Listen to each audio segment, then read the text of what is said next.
Welcome to the Simpleton Podcast with special guest, Dr. Laurie Johnson. How you doing, Dr. Laurie? I am good. I'm enjoying the last couple of weeks of my summer before I get back into teaching at K-State. Great. All right. Well, I'm going to give a little intro for you. You've been on our podcast before about a year ago, but you have a book coming out. Is this going to be like your 7th book? I think it might be my 8th, but Great. yeah. Great. Yeah. So for everyone who's not familiar, well, first let me say the first way I ever came in contact with you was I had these missionaries out in Washington, D.C., and they would contact me and they'd be like, hey, Clark, you got to listen to this person we found on the internet talking political philosophy. And I, don't take them seriously, so I didn't actually do it. And then I texted them and I go, you got to listen to this interview I did with Dr. Laurie Johnson. And they're like, that's exactly who we said you were supposed to be listening to. So that was interesting. So Dr. Laurie, you also have a big YouTube presence. You're also involved in the Catholic Worker, founding of a JP2 Catholic Worker here in KC. Yeah. And you do public education through your podcast and through something called the Maurin Academy. Mm-hmm. Yep. But today we're mostly going to talk about your new book coming out, A Gap in God's Country. Right. Thank you. Yeah. Yeah. This has been like, 3 years in the making. I feel like it's taken me longer than a lot of other books. And then I finally finished that book and turned it in December. But the production process of a book takes a long time. So I'm still waiting, and I'm hoping to get some word from the publisher Whitfenstock soon that I can give people a date. But like the date this book is going to come out is probably going to be in September or October. Great. So we're the pre-release, podcast. Yeah, that's right. Thank you. I kind of want to ask like where this book fits into your other books, but I felt like this book had 3 parts. It kind of had this like first part, which is this great introduction kind of biography of like how you intellectually came to the subject. Then there's all this like heavy lifting of like the actual ideas and the history of thought that you're going to go through. Then you have a conclusion. Yeah. Yeah. When I was reading the kind of heavy lifting part, I was like, is this kind of your magnus opus? Is this a special book compared to your other books or what? Yeah, it is. Yeah. I think in the introduction, I say that I wrote all the other books to get ready for this one, because this one represents what I actually believe and what I actually think and what I want my legacy to be, sort of. I mean, I'm using everything else that I worked on. I started out writing on Hobbes and Thucydides and Locke and Rousseau, Tocqueville. I have all these books on kind of the history of political thought. I never wrote about being a Christian. I never dealt with Christian theology in my publications because I'm a secular political scientist as far as my my day job goes. So this is my first venture in Christian publishing, and I want to bring all the things that I've learned along the way to bear on the problems that Christians have and the problems that the world has because of various problems in Christianity. I want to bring all that to bear on those Christian problems. And that is something I care deeply about. So yes, like I don't know if this is the magnum opus. I don't think I want to say that because I probably have some more books in me, but this is the book that I wrote out of my heart, not because of my job, not because I just wanted to learn something, but because I care about the subject matter of this book. I kind of asked whether or not it was like a special book because like the first part that's kind of your biography, that won me. Like that made me want to read the rest of the book. Because I felt like I sympathized with most of what you said in your biography. The very last thing you said I want to talk to you about because it sent me for a trip. Then I decided you were right. But a lot of what you're doing, when you're doing anything so sweeping, when you're doing Marx and then Carl, then Jung and Freud, and then, going over to Christian stuff and D.C. Schindler, and then like when you're, and Strauss, like when you're going through such a wide and many centuries of thought, right? you almost have to trust the author a little bit. Like, to give this book like full justice, I felt like I had to sit down after every paragraph and say, all right, does that square with everything I know? Because I realize you're more deeply read on the subject, but like, does it at least make sense to me based on what I knew of the Middle Ages or what I know of Machiavelli, you know? Yeah. Yeah. And which is quite the lift, you know? But like when you read an introduction from someone and you're like, oh, I kind of like where they're coming from, you're willing to give that more benefit of the doubt, I guess, you know? Yeah. I don't know if that's a fair way to put it, but yeah. So I thought what was first interesting thing was you are a professional political philosopher or scientist, right? Right. Is there a distinction there or not? There is, yes. Political philosophy, because of modernity, political philosophy deals with moral values and, how people should live. Political science deals with objective facts, statistics, things like that. So yes, there is a distinction, but we coexist and we interrelate to each other. So yeah. In the same department. Yes. And I have a great department that appreciates what I do and vice versa. But that's not necessarily the norm, right? Because there's a desire in the social sciences now to be like highly scientific, which means only, empirical facts can be used, as in data, numbers. And of course, the like moral and justice side of politics, which is like the most important thing for almost everybody and which drives politics, cannot be quantified completely. You cannot like sum it up with just numbers and statistics. And that's a shame. I think that's been an impoverishment of my discipline. And I'm really proud of my department for not going down that path. What was also interesting about how departments are formed was you kind of talked about it's kind of difficult to be a political philosopher and a woman and not be primarily about feminism. Oh, yeah. Yeah. Oh, my gosh. So, yeah, one of the things people will be able to read about in this book is my rather harrowing experience as a young academic trying to get my first job. And I just, I had lived in a bubble, right? I got interested as an undergrad in political philosophy. I was not thinking of myself primarily as a woman, and I just didn't, it just wasn't first and foremost in my mind as I approached the topic. So for me, this was not even an issue. And when I went to graduate school, I just loved it. It was a very male dominated field at the time. I did notice that, but it wasn't really a problem because people were friendly and accommodating. And so I learned all this stuff, and then I go out into the workplace trying to find a job, and it was a jolting experience because these schools, primarily on the East Coast, like liberal arts schools, would invite me for an interview and I'd fly all the way out there. And it's scary to do these because these are like 2 day long things. You meet every member of the faculty, you go to dinner with them, you teach a class, and then you give a lecture and they ask questions and all this stuff. Well, I'd get out there and it would become apparent that nobody had ever really taken a good look at my resume. They were so like intent on just hiring a female that they had not even looked at what I did. And it felt insulting. And it was, yeah. And then when they figured out that I was doing classical political theory, because that's what I love, um, they were not happy with me, as though it was my problem. So, yes, I had some really bad experiences, and those experiences really sort of jarred me because I had been a political progressive up to those experiences. I'd sort of hung on to that. And then I thought to myself, do I want to be in that particular club? And the answer was no. I didn't find that attractive. I felt like their point of view was narrow-minded. And so, yeah, I got off of that bandwagon. And eventually that turned me from a liberal progressive into a conservative, which I was for a long time. But those were very formative experiences.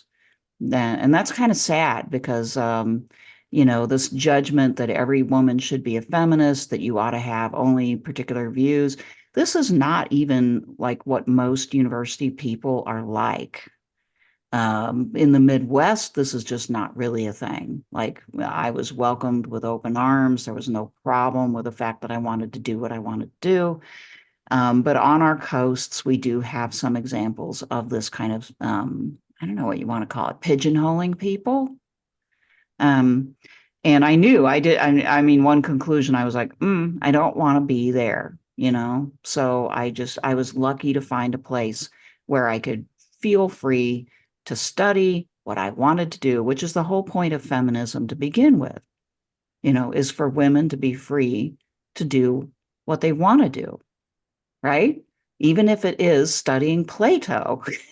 I kind of wondered if they would want just more women on the faculty, just almost like as a quota idea, even if it Yeah. wasn't, even if they weren't in feminism, Yeah, or right. feminist Yeah. theory. But Well, they just couldn't like wrap their head around it. What they wanted was somebody who the one female that they would have on their faculty would be the feminist theory person. I mean, honestly. And so they really hadn't progressed to the point where they saw women as equal, as like really part of the process. They just wanted that representation. It was just a period of time. It probably is different now, but it was a period of time where that was like the goal. And I got swept up in that. And I wasn't even, they didn't like inform me in graduate school that this was a thing. So I was really taken off guard. I have no problem with, equal. I mean, obviously, like I'm a feminist in the sense that I want equal rights for women, or I wouldn't be doing what I'm doing. But I had never encountered the idea that a woman shouldn't study certain topics, but should only study these topics. so, you mentioned about like taking on almost like identifying as a conservative after a while, right? Yeah. Um, do you still do that, or do you not identify as conservative now? I'm in both. I have a foot in both camps. So like what's happened to me is I still appreciate like true conservatism, which is the type I learned in graduate school, sort of classical conservatism that pays a lot of attention to community cohesion and, care for people, respect for traditions and things like that, incrementalism. I really do still believe in that conservatism. And then I've kind of coupled that. I don't really identify with progressive liberalism. I do pick up some knowledge from leftism, which I make a distinction, and I try to do that in this book. So I take my information from like these two very disparate sources, as well as then another one, Christianity. But I realize that's really unusual. But I feel like I was put off forever from the sort of tokenizing liberal position, right? So So I'm not going to go there. when I was going through your biography, I was like, oh, I'm sympathetic, or I get where she's coming from. And I was like on board, on board, on board. And I got kind of excited when you mentioned that you got acquainted with the ideas of Thomas Sowell and his like Mhm. book. Is it White Liberals, Black Rednecks? That's one of them. Yeah. Uh-huh. Yeah. Well, that's one you mentioned that one Yeah. by name. Mention It's one that. of the only ones I've actually read of his. And I Yeah. found that book so crazy scandalous and walked away thinking he's probably right. You know, Yeah. um, where is he? I mean, this is almost not even about your book, but where is he in the pantheon of like political thinkers in the U.S.? Is he just completely an outsider, or is he? It seems like he just grabs the third rail and lives there. He's not an outsider. I think that a lot of conservatives do really like Thomas Sowell, but I'm afraid that they like him for the wrong reasons. They like him because he's a black conservative. And so some folks just get a charge out of when a black person becomes a conservative, right? But most of those people have never read his book. And his book is very, I mean, what among the things that he's trying to say, not just in that book, but throughout his career, has been Black people are not monolithic. There's a lot of different walks of life that they have. You can't just sort of assume that they're going to support a particular political party. They have a variety of economic interests. So that's a big message of Sewell, and I really identified with that, because there's that tendency to just sort of amongst like the progressive class to just take Black people for granted, to say we can count on their vote. We don't really have to do anything like extraordinary for this constituency. So I think he and other Black conservatives at the time were pushing back against that, and rightly so. I found him because I was like, I found a lot of stuff that I see in the inner city not square with the stories we tell or the narratives we tell, right? And when I saw his kind of like attempt at a counter narrative, I was like, oh my gosh, this is so dangerous sounding. And yet it squares with what I understand, And by the end, I thought he was, given the breadth of what he'd done and also just the stance he'd taken, I was like ready to put him on Mount Rushmore of like political thinkers. Do you know what I mean? Yeah. He's a good mind. He's got a strong, powerful mind. And, his message that a lot of stuff is kind of secondary, but real economic opportunity is what Black people needed, and they were consistently denied repeatedly by legal means, by social means, and cultural means. And, ultimately, I think that he's a little wrong about, capitalism being the solution to Black people's problems as long as it operates correctly and doesn't exclude them. I don't agree with that, but I do fully understand how a person like Sewell could come to this conclusion, because Black people have been consistently, excluded or, pushed off of that system. They've never had a full chance to participate. An example, I feel like you're dealing with kind of real big picture stuff in him, and I don't think you're wrong, but like an example, kind of the micro picture would be like, this idea that like when I'm in Washington, D.C., the Black community talks about Dunbar High School, and the historical excellence of it. And it's just not excellent anymore, And in Kansas City, there's a similar high school called Lincoln Prep, And they're still kind of proud institutions. They have very famous graduates and things, but somehow shortly after desegregation, they were ruined, And he like talks about this, and he's like, and why isn't anyone even upset that we lost these great institutions? And it's like kind of a dangerous message. And I don't even know where you go from there. Like I'm not, he doesn't even necessarily tell you exactly why they got ruined, except they kind of lost meritocracy or something. But I think they became like cultural signifiers that people could use to sort of posture, but that nobody was really thinking. The supposed supporters who talk a good line weren't thinking about the health of those institutions, what they really did for people, and how to support them. And I think that's where the problem lies. Yeah, they also started to belittle them as if they weren't truly great institutions. Like they were kind of good for their era. And he's like, no, look, they were actually good. Like they were outcompeting the other high schools that were the white high schools, Right. Yeah. People need to be careful about what they say when they don't know when they're talking about, basically. Yeah.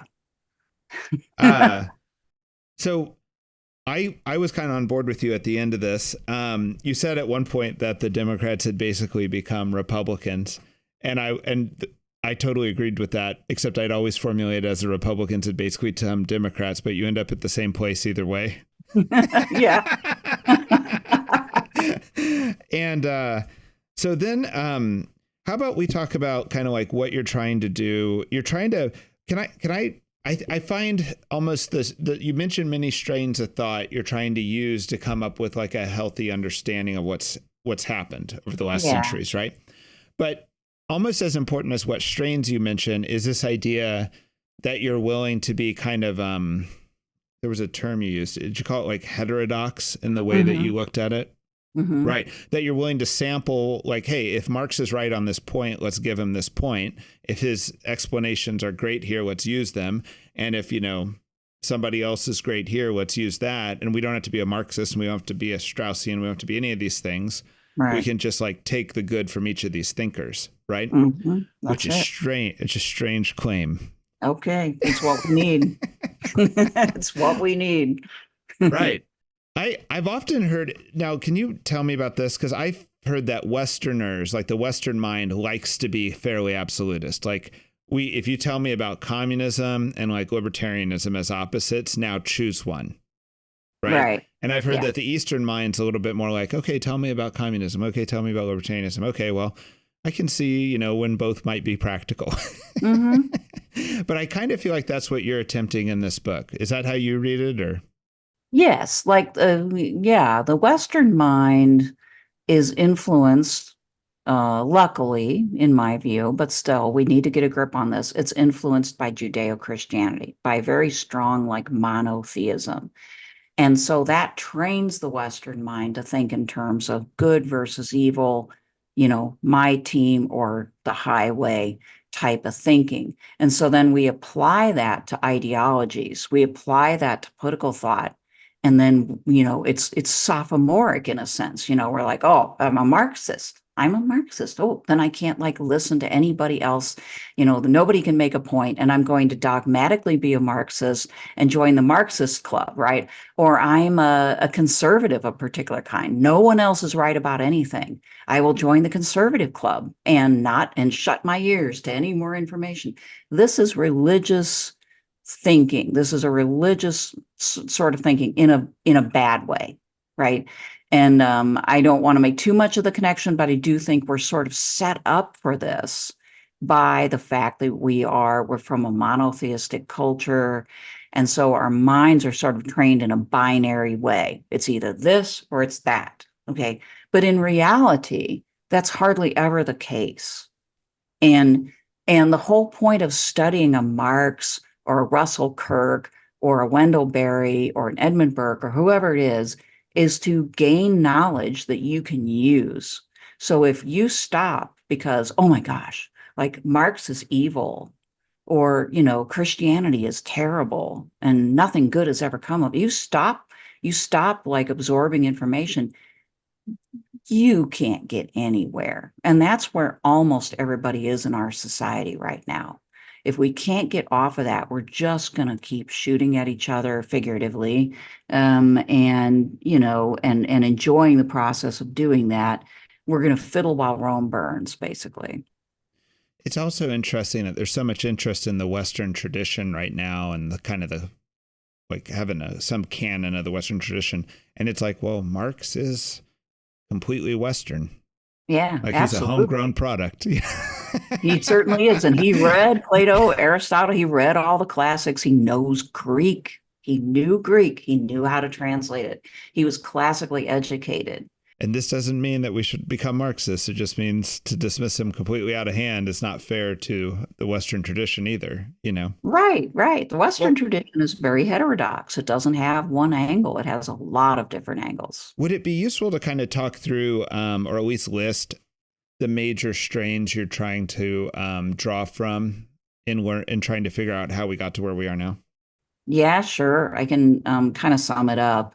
So I'm drawing from, among other things, conservatism of the classical kind. I think if we talk about modern American conservatism, we're going to get confused fast because modern contemporary American conservatism is either what we would really call classical liberal ideology, or it is populism and nationalism, which is kind of what's going on right now, or it's actually what's going on right now with Trumpism is some combination of the two.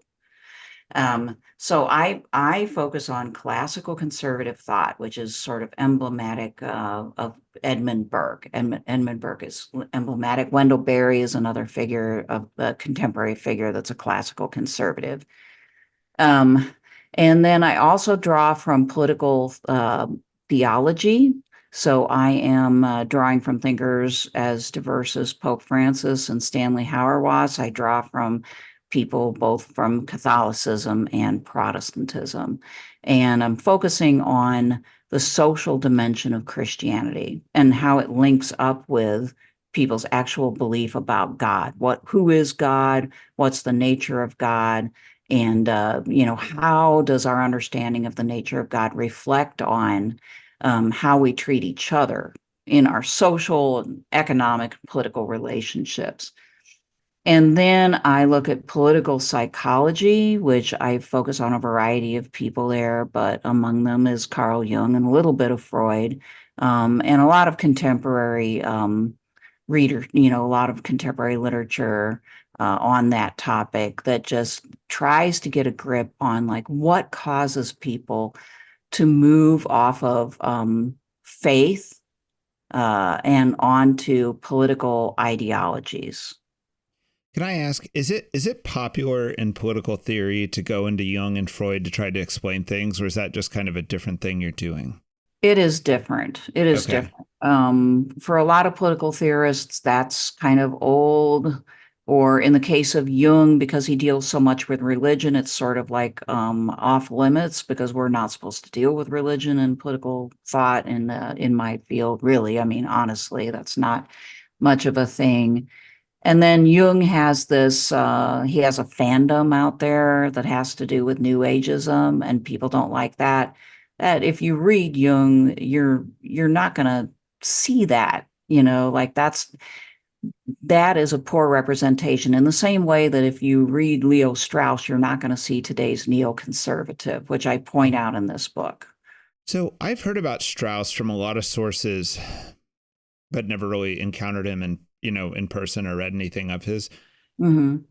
Who is he? Because you spent some time on him, but was he at the University of Chicago, and is he a sociologist or an economist or a political theorist? I can never kind of sort where he falls.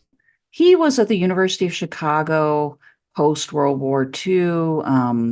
He is a Jewish intellectual, political scientist, but a political theorist.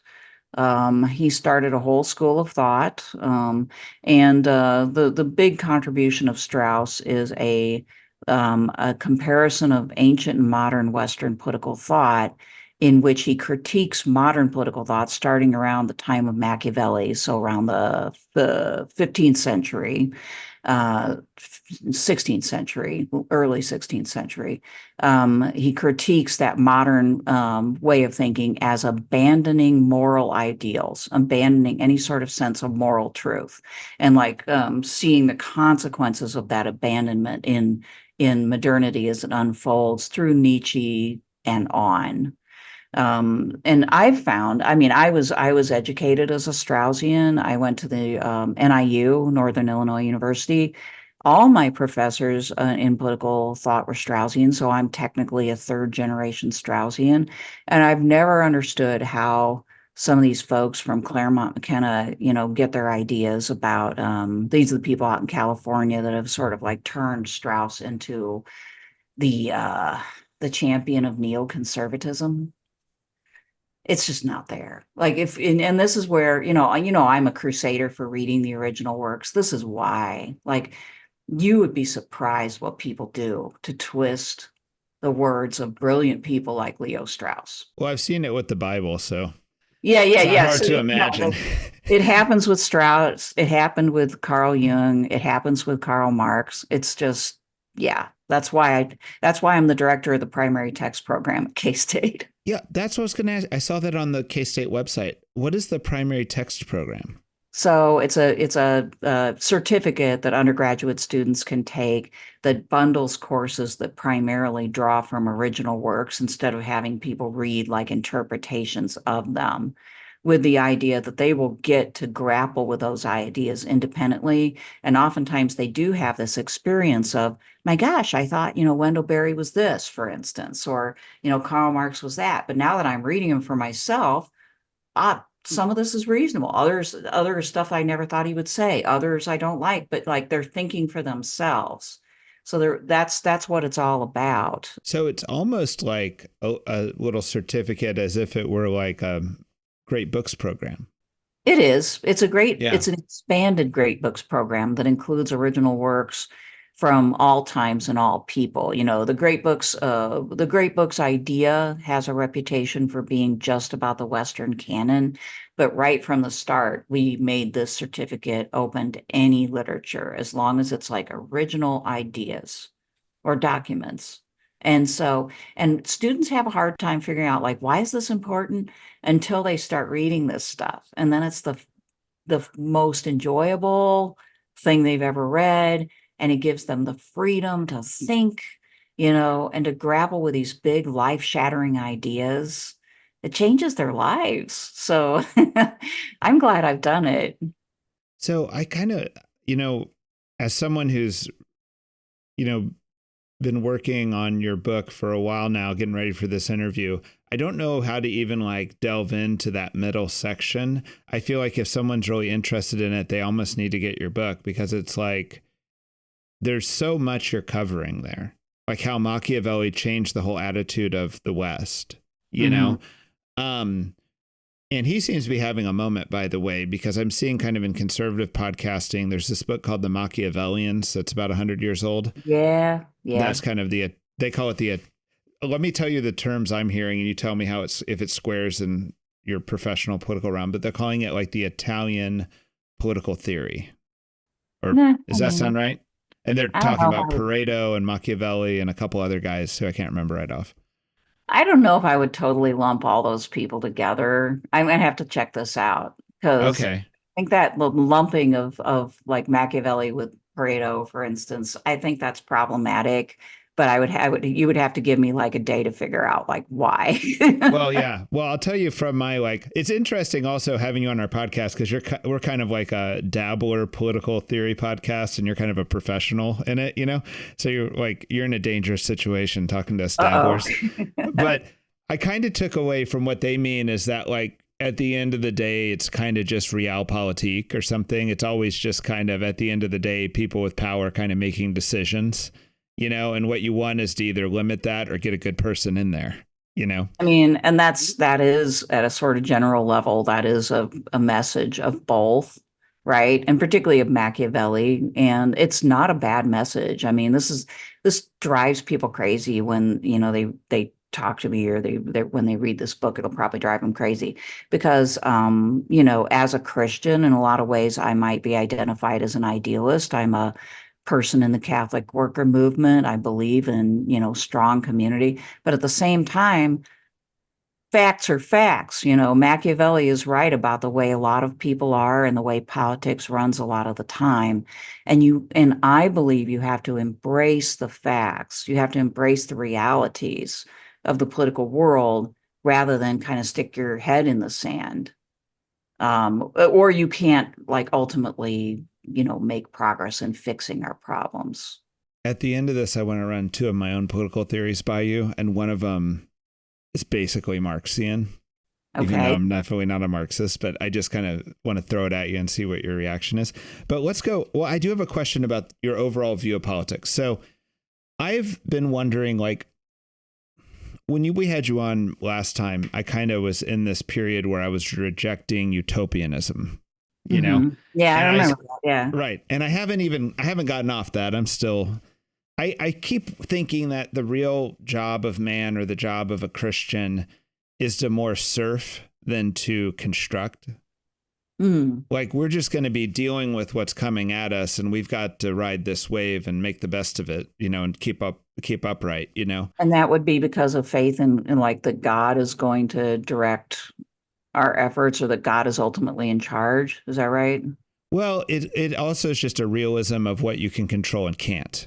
So, meaning I can sit around with Christians all day long and talk about Catholic monarchy or talk about how the internet hurt everybody, but none of us have any realistic expectation of repealing the internet or bringing back a monarch. Right. Right. So it's then at the end, what did we do? Or should we sit around and try to say, how do we, help our parish, help our family, help our children get through all this as great Christians and live great lives in the context of this wave? As a surfer would. How do I make the most out of a small wave or a big wave? I mean, what you've just said, I guess, realize that the type of surfing that you're talking about is not just, it's not, and I'm sure you feel this way, is not just sort of rejecting ideals. It's actually driven by ideals. You're basically saying, I don't want to sit around just bull, dribbling bull with people that's not going to go anywhere. I want to do these smaller but concrete things that aren't going to add up to a utopia, but are kind of getting us a little bit into that zone of a better way of life. So you're recognizing your limitations, but you're still informed by an ideal. I think we talked about this last time, right? Like, you're informed by the ideal of a really good, beloved community, probably, right? Like that a Christian community, one in which everybody loves each other. You know that's not going to happen out of, whether through Marxian means or through some sort of Christian revolution, probably going to make things worse. Certainly not going to happen by sitting around talking about being a traditionalist or integralism. It's going to happen, if it ever does, by being faithfully a Christian and believing that God's in charge, and then doing these small things that you actually can have some control over. I feel like what you're saying, yes, and that is well within the idea of the surfing what's happening as opposed to trying to construct it. But Yeah. I have like fairly dark things where it's like, kind of like if you're a Jew and you see World War II coming and you see the tensions rising, Oh, do you yeah. pack your bag and head to America? Or do you or like if you see like a crime rising, do you move out of the neighborhood, or do you make sure if you see, things that are kind of negative, big things happening, Mm-hmm. do you kind of plan 2 steps ahead so that, maybe your kids aren't going to be able to afford a house or something like, so how do we, start planning now, Right. Right. As a dad of, a bunch of kids, that's where my head's at a lot.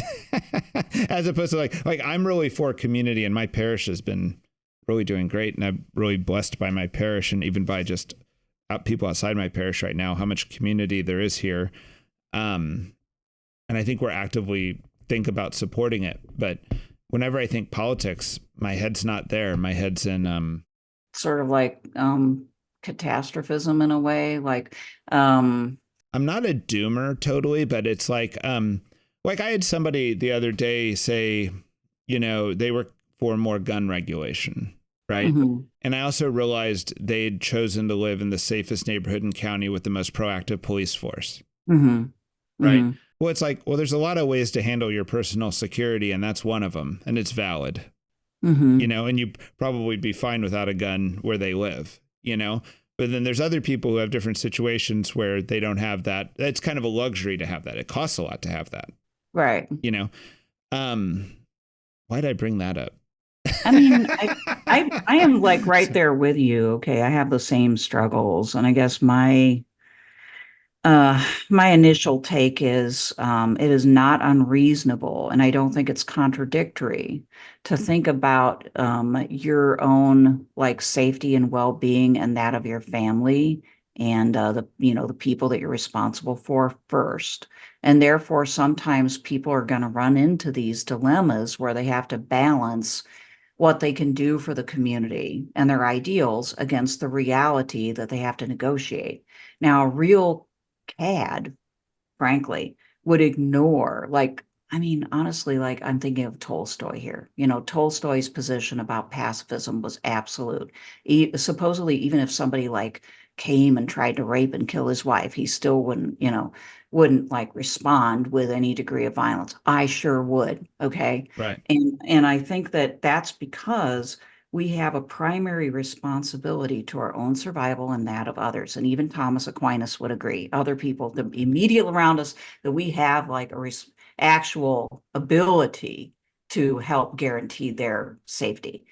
So I don't think there's any contradiction there. It's always going to give people heartburn, and it's always a matter of balance. But I think that it's legitimate to think of those things.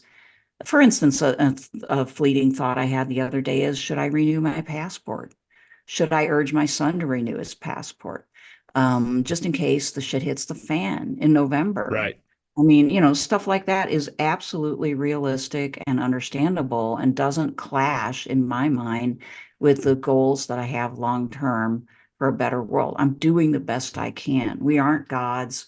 We aren't in charge of almost anything. So we have to like accept the fact that we have one foot in that space and one foot in the other space. And part of the surfing is like a lot of what you're talking about is kind of the destruction of the family farm, and how maybe Stalin forcibly relocated people.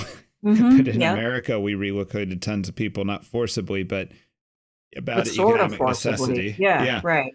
I still would prefer the American way, I have to say. I don't think it's Oh, it's quite equivalent. softer, and the fewer people get outright killed. I'll grant you And that. you get more choice where you're going to end up, A little Um, more.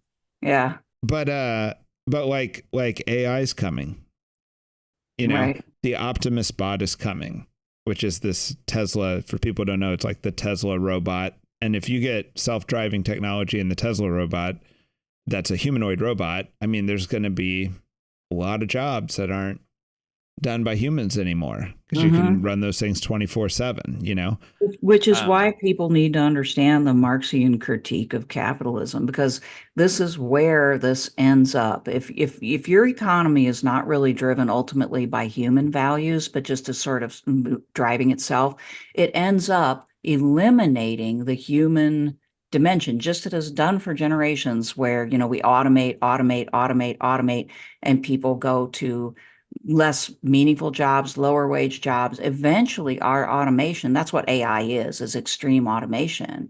It will end up making capitalism even like not even logical. Like what job will you have? Well, let's talk about that.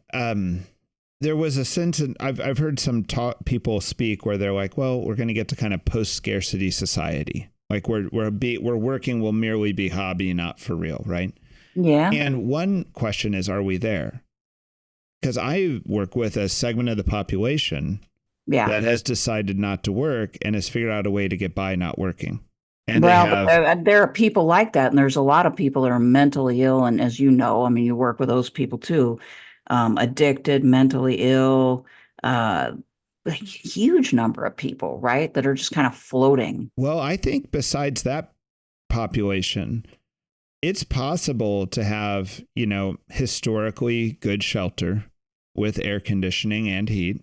Yeah. Have food provided for you, and have entertainment better than anyone had 100 years ago with a laptop or a TV, right? And have healthcare better than anyone had 100 years ago. I mean, it's not good compared to now, but it's good compared to humanity's history without working.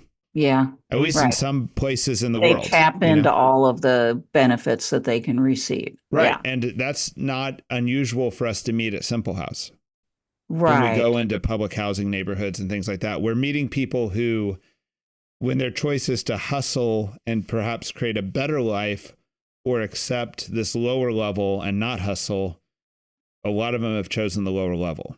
Right. So they're kind of the early, I mean, like if we told someone 100 years ago that our poor would have shelter, they'd have enough food that they might be fat, they'd have education and healthcare, they'd be like, oh, you made it,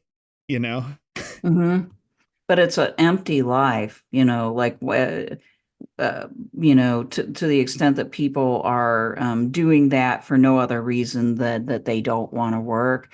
But the way I see folks in that category, where if they could work, I mean, they're basically being asked, first of all, to work full time to get less than what they could get in that system. Or maybe 20% more. Like if your choice is to not work and get this, or to work hard and get 20% more. I mean, but a whole lot less security, Right. We've sort of set people up, and there are different types of people, right? Like, I guess I feel bad that some people may be satisfied with that, right? But that is a product of our world. But I think that for a lot of people, the question is, do I want to work really, really hard for less security and maybe 20% more, right? That shouldn't be the choice. I mean, we need to do a little bit better than that. We need to incentivize people to work so that their lives can be better, not so they can trade all the benefits of social welfare for a less secure situation and a lot of work. That's what we're asking them to do. And for a rational maximizer, there is a certain type of person that's going to say, why would I do that? To the extent that they do. And then there's a lot of people that are just like basically so tired of these low wage, precarious, no benefits, like it's like Americans have a choice between what you're describing and basically feeling proud of being like, self-sufficient if they can do it, but with a hell of a lot of anxiety about, am I going to continue to be employed? How many jobs do I have to have? Can I handle the debt? Because almost all these folks are dealing with credit card debt.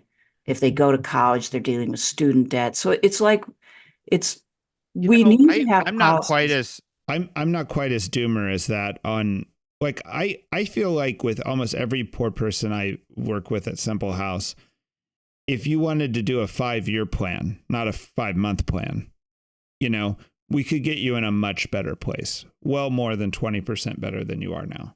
But it'd be like 6 months of that part-time job, a year of a better full-time job, proving of someone of average intelligence. Because I think it's always about create systems where the average or slightly below average person can still flourish.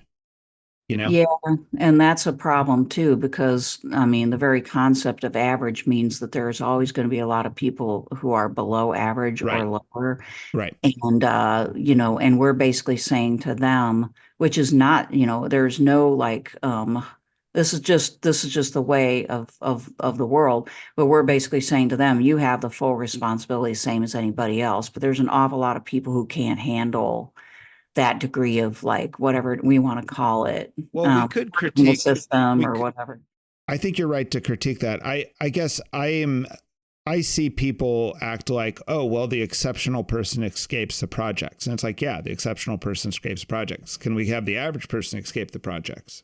Only And with then if we help, get the average, right? then we'll work on the below average. Right. Well, I But mean, we really need to be working on the below average because they have a huge problem. I mean, those are most of the people that are out on our streets under the overpasses. right, right.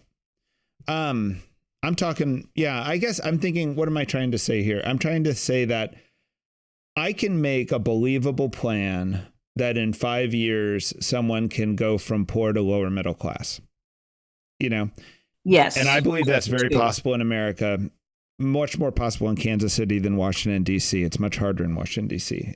Moving would be the first part of the plan, probably. But my thought is, though, is I can't sell a 5-year plan because hope is so low. Right. Oh, yeah. And there's a lot of cultural things where you actually have to have a culture of wanting to defer gratification that much to buy into a 5-year plan, Yeah. Because you're going to have the first 2 years of not good, People have never experienced anything good coming from deferring gratification, right? Like their whole lives, the only thing they had. I grew up with people like this, so I think I know what I'm talking about. Like they basically have never had any experience of like getting a benefit from delayed gratification because there's never been enough for them to accumulate. So the only thing they've got is the one special thing that they can maybe afford this time, whether it's a 6-pack of beer or it's like whatever it is, and that's that because there's no hope, as like you rightly pointed out, hope. There's no hope of, like if somebody comes to a person like that and says, if you just save like $25 a week from your job, you will have X. And if you invest it in like a CD or, they aren't even going to be able to like conceptualize that, which Well, is why I mean, I'm somewhat attracted to like a basic income because I think it would give people enough money to be able to get out of this mental zone of just complete insecurity and lack of hope, but not enough to make them just want to sit there. I have to say, by the way, I want to bolster one of your points and then talk about that basic income idea. But I like do construction or had the last couple decades, and I would hire people and I could literally make a deal. It's like, I will pay you $10 an hour if you're going to make me go to the bank at the end of the day. I'll pay you $15 an hour if I can pay you 3 days from now. We'll work all 3 days. I'll pay you 50% more, right? Mm-hmm. Because I don't have to literally like do an hour-long errand at the end of the day to get you cash. Because they only want cash, right? And it's like, they will take $10 an hour over 15. Yep. Because they can't defer it for 2 days. Well, right? it's not that they can't defer it. They don't trust you and they Exactly. don't know if But they're going to we can be do it for a long time. They can know me for years. It's not like I'm picking them up off the I street. know, They but I'm just literally, saying that is yeah, the mentality, right? Like yes, that. right. The deferred gratification is just not there at all. And it's quite extreme. It's made me wonder if public education, particularly like in some of the more hard up areas, should almost just be an education of deferred gratification.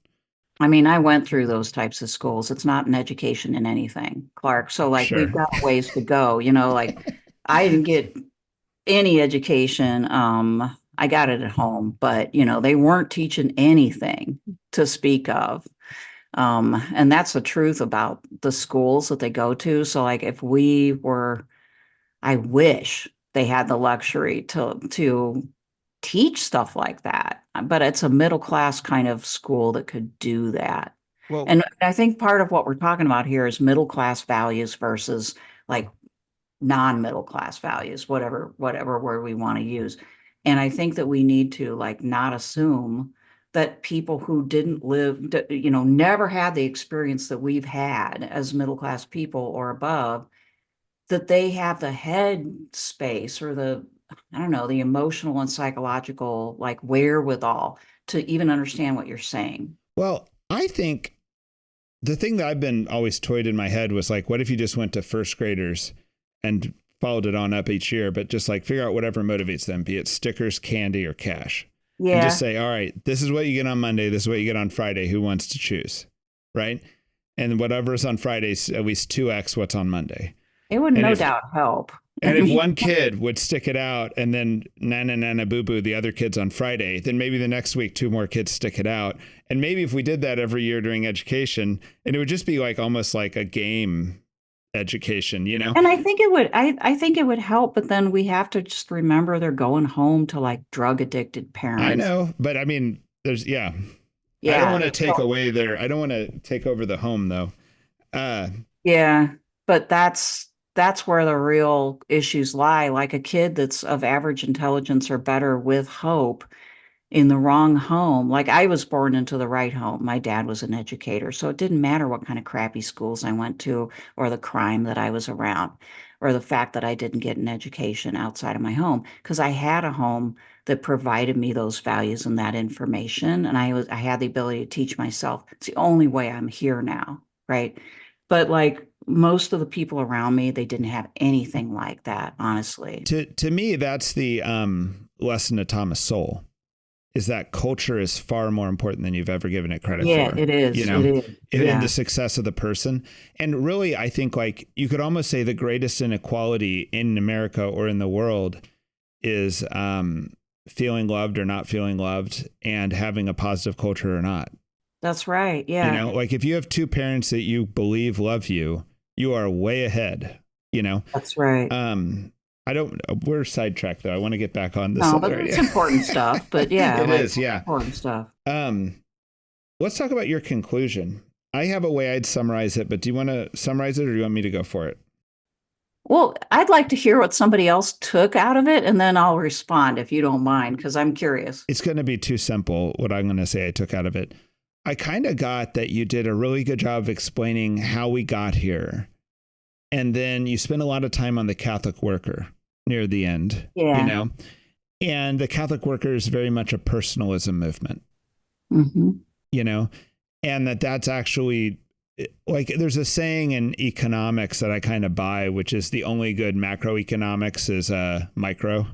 Hmm. You know, like everything's microeconomics actually, and macro is just the summing of the micro, right?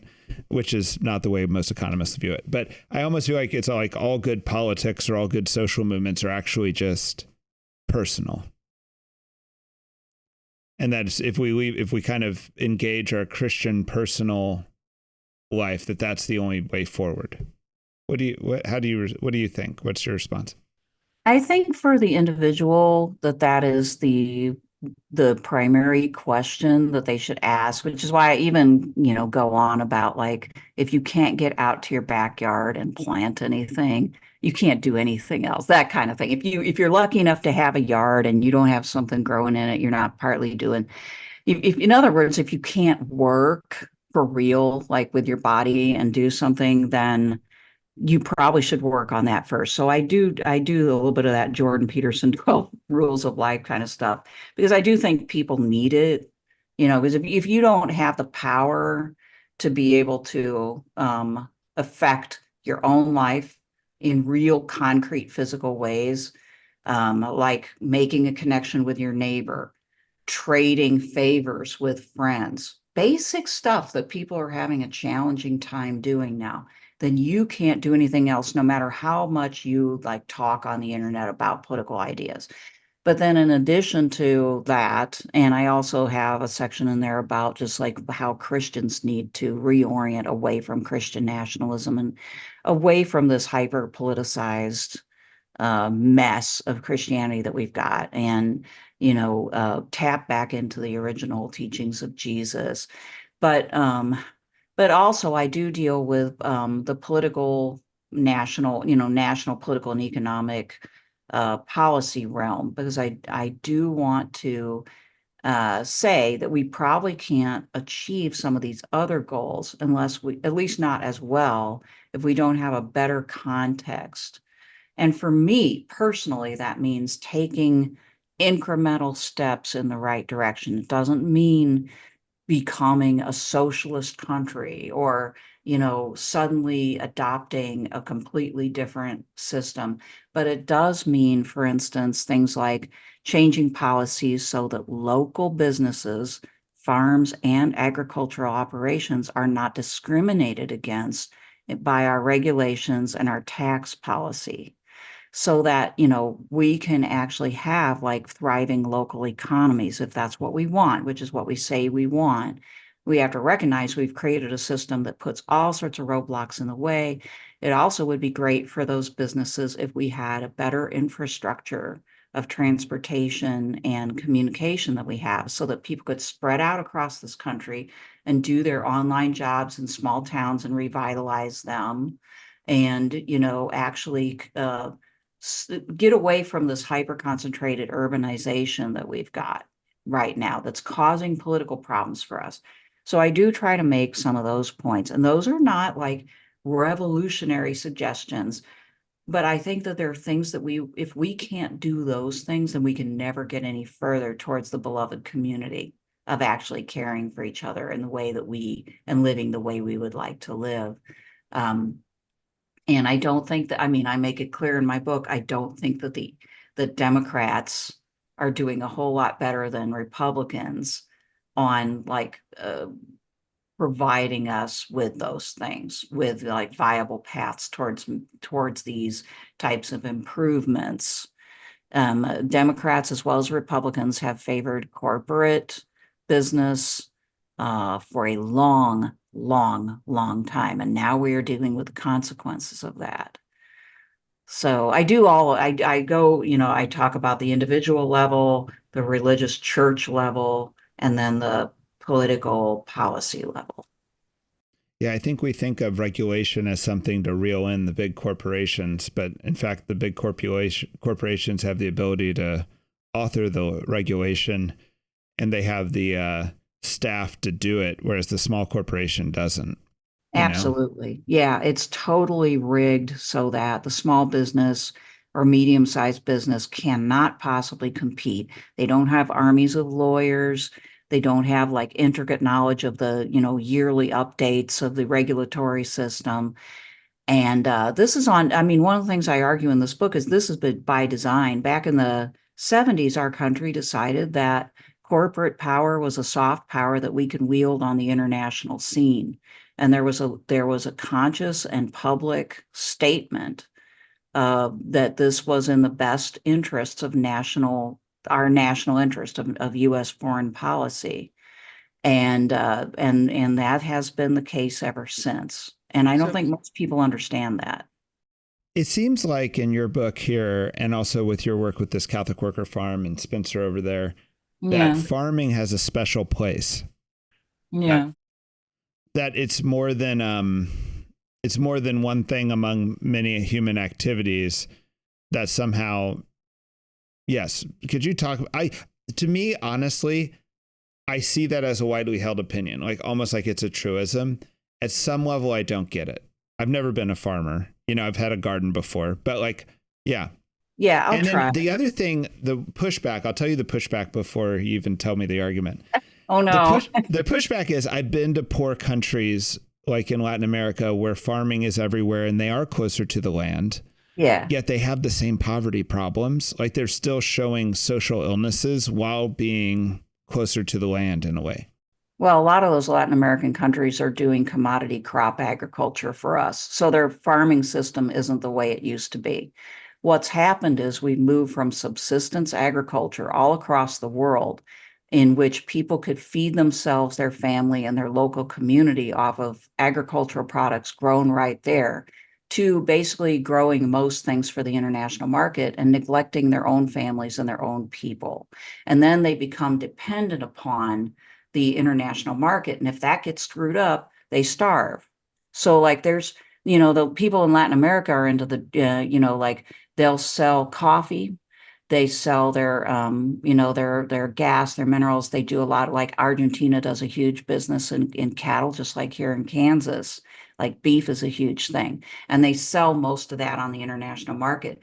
But not that long ago in the United States and most places in the world, and still some places are like this, people didn't absolutely have to have money to survive.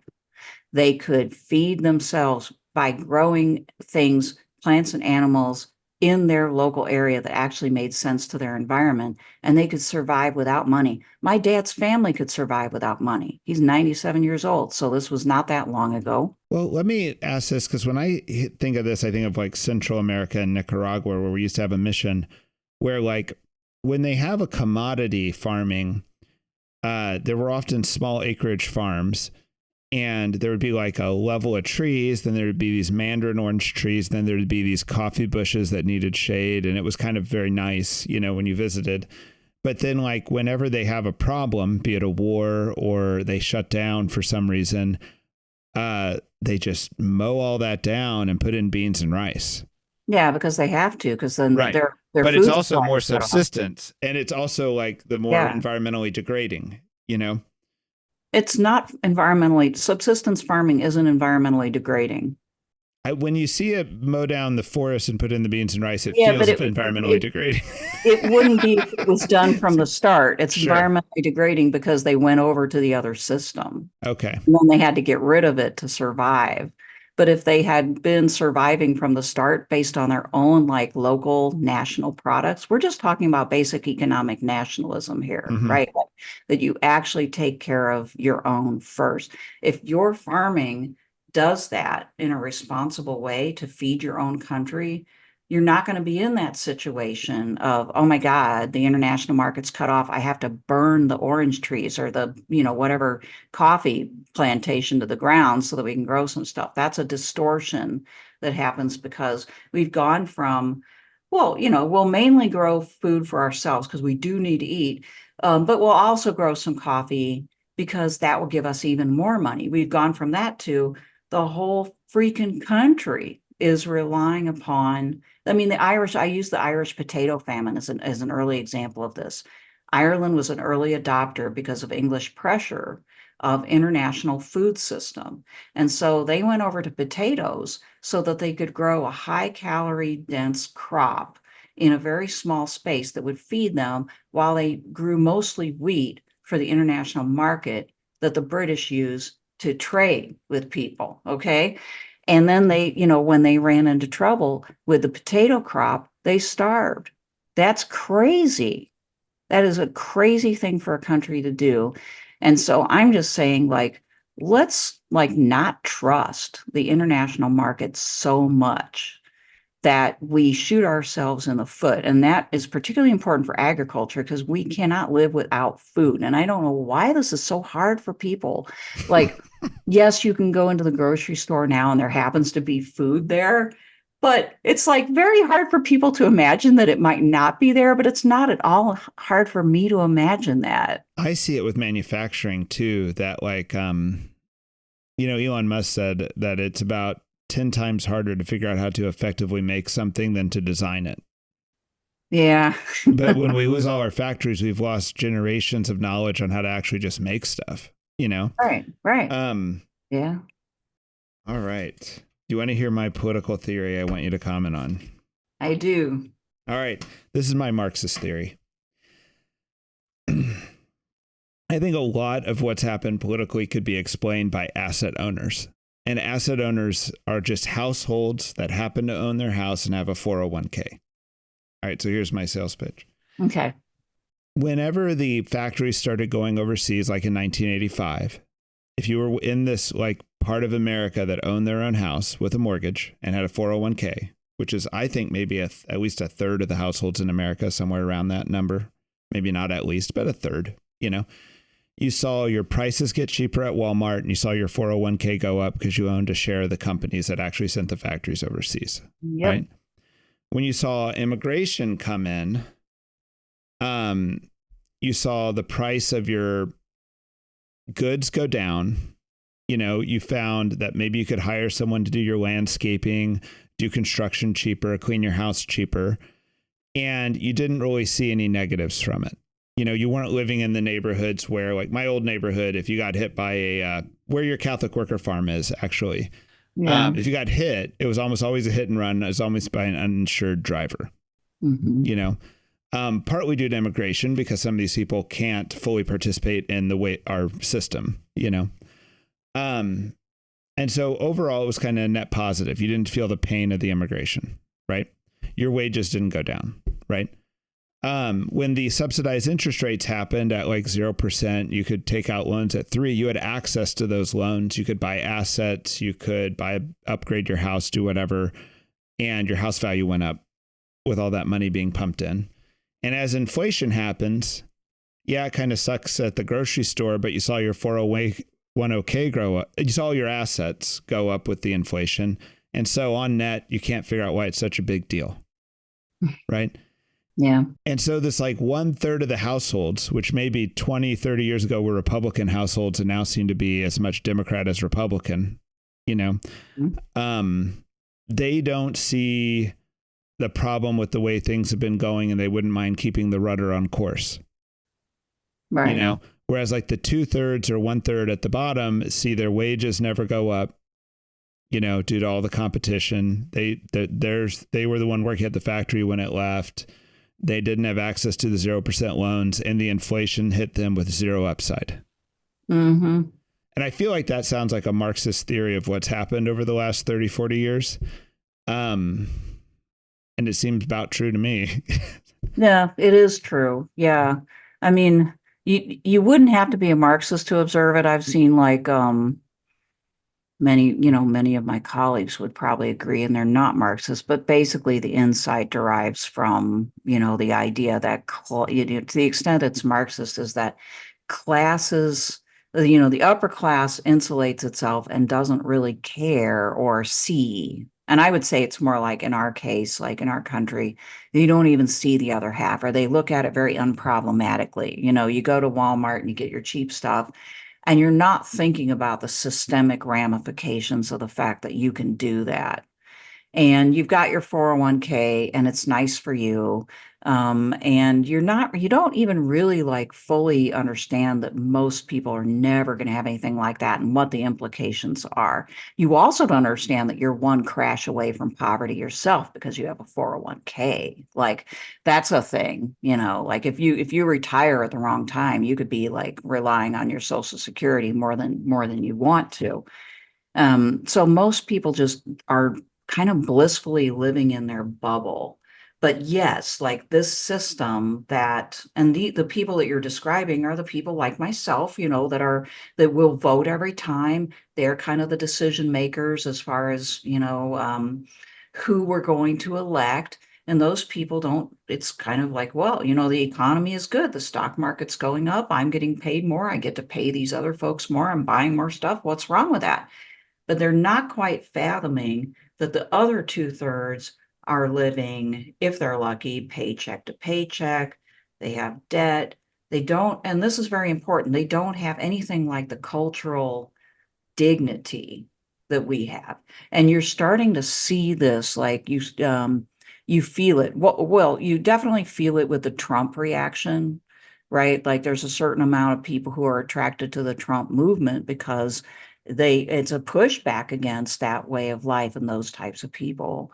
The elite, they call them. But I think when we say elite, we think like top 1%. And I But just we're described the about the elite. top third of society. We are the elite from their perspective. We're the elite. I went into a Walmart the other day, and I brought my bag with me. I try to not use plastic, and I had brought like a bag. And I got this checkout person who was nice. I mean, she wasn't like threatening me or anything, but she goes, "Oh, like I hate those things." And I'm like, "Well, why is that?" And she says, "Well, it's hard to pack stuff into them." I'm like, "Well, I'll hold it open for you. I use it because, I don't like plastic." She's like, "Oh, you're one of those fancy people, aren't you?" And I'm like, I guess I am." And then she asked me like where I work, and that was sort of like, "Oh, then you're a professor, you have a degree. What's that like?"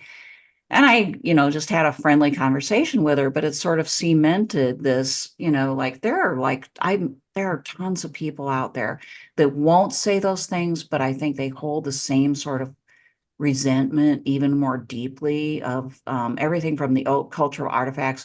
We can go to Starbucks and get a $5 to $10 cup of coffee every day of our lives, and it doesn't really affect our bottom line, you know?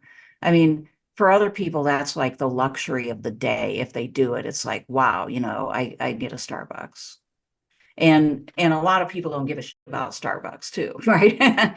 And that the cultural divides are just as significant in the way that people feel kind of humiliated or left out, or like, and this is a black white cleavage too, where a lot of black people, they don't get into the white culture. They don't, then like there's racial cleavages that overlap with the class cleavages. And people just are not like people in that 1/3 are not understanding that this is even a thing. And if they do understand it, they're not realizing these people, part of them is what's moving the Trump wagon. And part of it is just like, even if they're not, these are people that could get angry enough and frustrated enough that they could overturn our entire system. And maybe that's for the best, but like, I think that people need to get realistic here. These are our fellow human beings. These are our brothers and sisters. And in the Christian context, our brothers and sisters in Christ. We can't like ignore their resentment. Well, I think the mystery is why some people think nothing needs to change. I mean, it seems kind of obvious things needs to change. And that goes into the second political theory I have, which I don't have a good name for it. It's kind of the incompetence hypothesis. Okay. But but it's like, it's enough that it feels like anyone who's neutral of any status would just have the same opinion. But it's like from like 98 to 2001, we had a budget surplus, Mhm. right? And our national debt was about half the size of the GDP. And today our national debt is about 25% larger than GDP. And if we took every tax dollar for the next 8 years and shut down everything, we couldn't pay it off. It would take at least a decade plus of every tax dollar. Like our national debt, for anybody who's curious, is about 34.6 trillion. And our national income at the federal level is 4.4 trillion. So it's just like a huge difference, right? Huh. And then we're spending every year with the Department of War. Like, by the way, in the 90s, I never sympathized with Catholic like peaceniks. Now I feel like a Catholic peacenik. But like the budget is like 800 billion rather. The sum of all defense budgets worldwide is about 800 billion. We spend the same amount as the rest of the world combined, and we lose every war. Yeah. That's where the stick is, right? And when we lose in humiliating fashion, no one loses a job. Mm-hmm. Because perhaps it's more about the jobs and all the money that gets destroyed. It's like a mystery. It reminds me when Waco happened and I was a kid, I was sitting with my dad and we were watching Janet Reno and Bill Clinton talk about the Waco catastrophe. And they accepted full responsibility. And I was thinking, well, it's good they're accepting responsibility that this was a bad thing. And my dad goes, but what does that mean? Like none of them there were no consequences. Like the lady who just resigned from the Secret Service after the Trump shooting, she's my hero. She's the first person to lose her job or to voluntarily say I didn't do a good job. like everyone involved in Afghanistan should have retired. What? She'll probably just find another high-paying job, though. Like somebody's probably already. I'm making the point that like nobody else in her position ever resigns after a failure. You know? Sure. Yeah. Well, that you know why? I mean, here's to kind of build on your theory.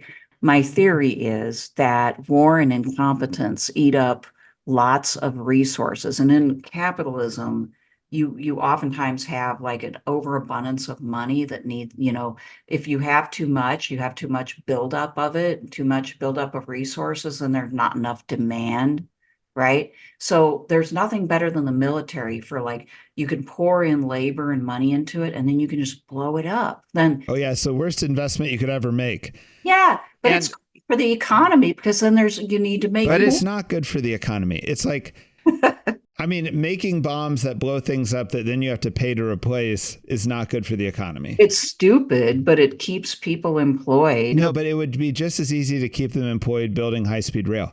It's kind of like if you had a friend from 25 years ago who had a good job and a little bit of debt, and then you met them 25 years later and they said, all right, my debt's like, 10 times what I make in a year, and it's growing at 5% interest, and I can't even keep up with the interest payments and feed my family. You'd be like, what'd you buy? Do you got a yacht? Do you got a Rolls? Can I see what you bought? Like, and if they just said, no, it just all went up my nose, you'd be like, oh, that's really tragic. Or fireworks, like fireworks. Right, fireworks, yeah. I bought a ton of fireworks and I go, right. Like if the U.S. was in, this incredible debt situation and we had the best hospitals, the best roads, the best rail, the best parks, we'd be like, well, we did mismanage this. I'm going to go to the park now.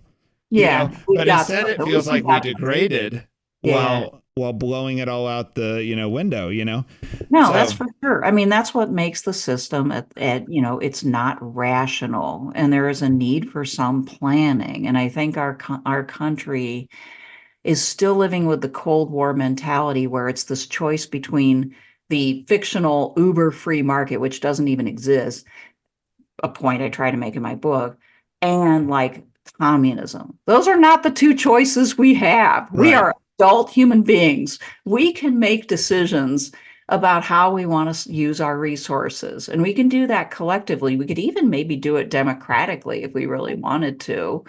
I just refuse to like relinquish all faith and expectation that we can't manage our business in a way that will make us happy, healthier. I mean, yeah, like why blow it up when you can make high-speed rail and employ, if not the same, maybe even more people, Think about all the people it would take to maintain it and all the stations along the way and just, yeah, like all the different businesses that would come out of laying, like when we laid our highway system, that drastically affected the national economy and created all these new, towns and shopping zones. Not for the best, probably. It was probably not a good idea, but like this is huge, and it would be our opportunity to plan a different type of economy. But my sense is when you've seen that level of, I'm looking forward to reading the books 100 years from now that historians write about this period. But like when you see that level of waste, the mystery is why someone's not for radical change. I know. Yeah. And so then you need a good theory of that. Well, I think that your previous description of the person with the 401k and the nice like income, unfortunately, is probably a good enough explanation. The people with the most propensity to vote and the most political clout are like self-interested, like everybody. Human nature has to fight hard against self-interest. And they are just like, well, I'm happy. What's wrong with this? And that's about it, I don't want to upset this gravy train. I mean, believe me, I personally am in a good situation because of all these trends that you have discussed, right? And so if I hadn't sort of been enlightened by, the Catholic worker movement and by like a new type of Christianity that I've gotten into, And just this started kind of early on, but like there are a variety of factors that made me a little bit more aware that I am a beneficiary of an abnormal, like skewing of resources. Okay. But if I had not had some of those experiences, I probably would have been saying, like, it's fine. I don't want to upset the apple cart. The, I don't mind spending a little bit more taxes to help people out, but I don't basically want to do anything different. the funny thing, though, is if I meet the young dad at my parish, I'm like, look, these are the influences. These are the trends. You better get your family on the right side of those trends. Sure. And I mean, which is very like dark, yeah. It's like. Oh yeah. Well, I mean, believe me, like your love of your family, your care for your particular people kind of transcends these larger issues and leads you to say things like, and I mean, I had conversations with my son about it. My first priority is I don't want my son to be hungry. I don't want my son to be like shiftless. So we have to know how the system works now and try to make sure he's okay. And that's totally understand. Nobody should feel guilty about having those kinds of feelings, right? But we can't ultimately approve of a system that allows me and you to do that with our kids. But most people never have a chance to do that. Right. Well, what would you like to leave us with, Dr. Laurie? Well, I really hope people check out the JP2, the John Paul II Catholic Worker Farm in Kansas City. There's a website, just Google it though. John Paul II Catholic Worker. We are, kind of slowly growing there. We've got 3 other people living on the farm with Spencer and Emily who run the farm. And of course, they're tied up with the Maurin Academy. So I'd love for people to check out that. It's named after Peter Maurin. We fancy ourselves to be a modern agronomic university, and we sort of tie into the experiences there at the JP2 farm. And we try to teach people in a heterodox way, right? So that they can learn the ideas of Marx that might make sense, but they can also learn Christian ideas. They can learn, conservative ideas. They can learn anything that we want, as long as it's not, we do draw the line at destructive and harmful. So we won't be teaching about, how people ought to get a job making bombs. Right. But we're open-minded people. And the new Catholic philosophy book that's coming out in the next month is The Gap in God's Country by Professor Laurie Johnson. So, Professor, thank you for being on the Simpleton Podcast. Thank you. Thank you for having me, Clark. I really enjoyed it. All right. Like, subscribe, and comment.